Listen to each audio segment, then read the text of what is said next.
Muito bem, época de escassez de atacante, certamente o torcedor do Palmeiras já até treme, viu o Paulinho aí? Paulo Nunes com a gente hoje, tudo bom, Paulão? Tranquilo. Muito bom ter você com a gente e acho que é apropriado para falar do jogo do Palmeiras.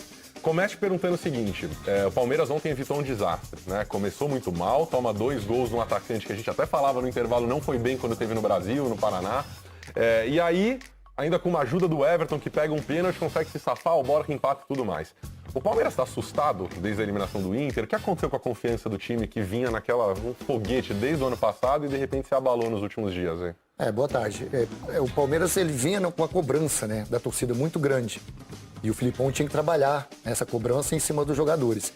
Só que aí você começa um jogo de Libertadores jogando numa casa, primeiro, né, numa casa do Godoy Cruz que não parecia ser uma Libertadores, né? Não tem a pressão do torcedor. Não estava lotado o estádio. Não estava lotado o estádio. O time do Godoy Cruz também não fez aquela pressão de Libertadores. Então, para mim, seria um jogo muito tranquilo pro Palmeiras. Mas começou muito com desatenção. O time do Filipão não entra assim. Não é normal, não é natural uma equipe como o Palmeiras entrar tão desligada, sem foco no começo da partida. E isso traz uma equipe para cima. Se você pega uma equipe mais forte, se você pega um River, um Boca, outra equipe... Fica muito mais perigoso. Fica muito mais perigoso. Se você toma 2-0, o normal seria tomar 3-4. Então isso não pode acontecer. O Filipão mudou a equipe, mas começou muito ruim.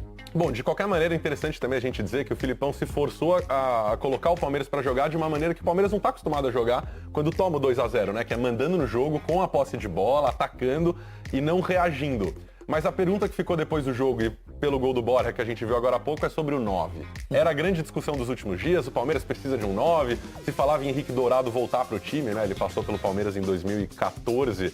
E aí o Borja, que não vinha recebendo chances, inclusive o Filipão chegou a escalar Carlos Eduardo, de centroavante, no lugar do Daverson, vai lá e faz esse gol muito importante, um gol bonito de centroavante. Mas esse gol muda tudo, ou a gente que também estava exagerando demais, o Borja não estava tendo oportunidades. Como se resolve esse problema do ataque palmeirense e o Daverson perdeu moral mesmo? Primeiro não é nem 8 nem 80, né? Você tem que manter o meu termo. Eu gosto muito do jogo do Borja. É um jogador que tem a inteligência, tem leitura de jogo. É um jogador que na Libertadores já mostrou que é forte, que é bom. Isso é importante quando você disputa uma competição como a Libertadores. Você tem um jogador que é acostumado a jogar essa competição. Aliás, foi o melhor jogador sul-americano de 2016, né, Borja? Se eu não me engano, é o terceiro maior artilheiro do Palmeiras na Libertadores. Sim. Então, assim, você não pode negar isso. O Davis vem muito mal, não só pelo fato de não fazer gols, mas pela técnica, pela qualidade, ele não tá vindo bem.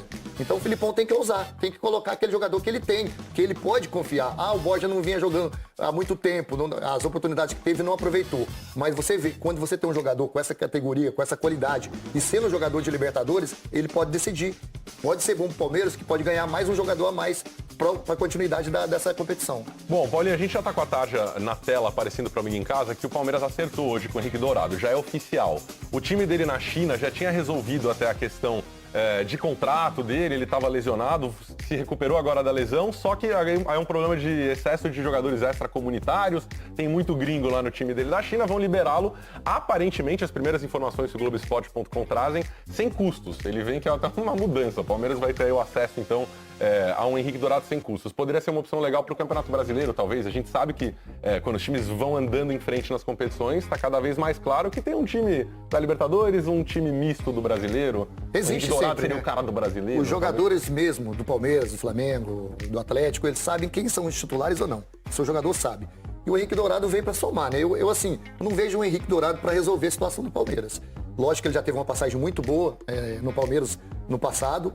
O Filipão gosta desse estilo de jogador, um jogador de área, ele é mais ainda de área do que o Borja mais, então assim, eu acredito que possa ser para ajudar. Agora que ele vai ser o cara que resolver, eu não tenho certeza. E o Filipão tem outro jogador lá dentro que pode fazer esse jogo também, mudar um pouco a característica, que é o William. O William muda o estilo além do de jogo. Arthur Cabral, que a torcida tá pedindo, quer ver os caras jogando. O Arthur parece que ainda sentiu, né? É difícil para um atleta que vem de fora sentir. A direção diz que ele ainda não tá pronto. Exatamente, é um jogador que lá para frente com certeza vai ser bem utilizado. Olha, tem rodada do final de semana pra gente arredondar Palmeiras, tem um jogo que teoricamente, olhando lá no começo da tabela, tal, contra o Vasco em casa, poderia ser um jogo mais tranquilo pro Palmeiras. Acontece que já na terça-feira tem a volta com o Godoy Cruz, né? Lembrando que ontem o Palmeiras empatou, então tem que ganhar. Fez os gols fora, se classifica com 0-0 ou 1-1. Agora, em cima de tudo isso, que time deve o Filipão colocar em campo, já que a gente viu ele mudar tudo contra o Ceará e colocar o time todo titular? Quer dizer, quem que você espera? E eu tô preocupado com o Cartola. Exato. Eu tenho um monte de jogador Você do quer Palmeiras. saber quem vai jogar. Eu não quero errar de novo, cara. Cassius Leitão, estamos de olho, viu? Eu acredito, conhecendo bem o Filipão, eu acredito que ele vai mesclar. Ele não quer, ele quer esse brasileiro, ele não pode deixar. Santos chegou já. É um jogo que você está em casa, vai enfrentar uma equipe do Vasco que melhorou muito com o Vanderlei. É um time muito mais qualificado, só que ele precisa também pontuar. E agora ele tem. Se o Palmeiras contratou tantos jogadores achando que tem um elenco suficiente para isso, é o momento de usar. E o Filipão sabe usar muito esses jogadores. Então eu acredito que ele vai ter uma mescla de jogadores aí para esse jogo. Outro que empatou na partida de ida das oitavas da Libertadores ontem, mas aí numa partida muito mais complicada que a do Palmeiras, foi o Cruzeiro. Empatou com o River no Monumental de Núñez, mas quase perdeu. Dá uma olhada como foi. Pessoal, há 6 anos atrás,